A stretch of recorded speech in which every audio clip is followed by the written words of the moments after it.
টেলিভিশনের অত্যন্ত পরিচিত মুখ সাগরিকা রায়। তাকে শেষবার দেখা গেছিল ষোলকসারি ধারাবাহিকে। তারপর থেকে আর টেলিভিশনের পর্দায় দেখা যায়নি তাকে।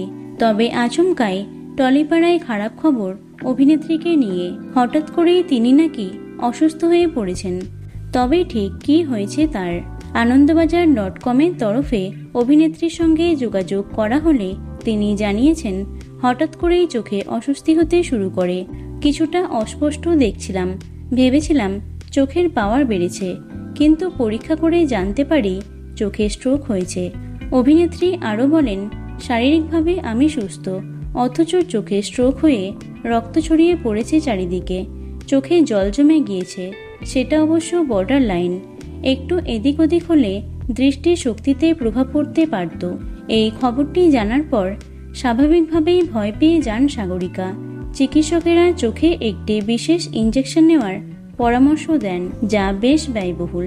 অভিনেত্রী বলেন, আমরা যে অনিশ্চিত পেশায় রয়েছি সেখানে এটা কল্পনার বাইরে ছিল।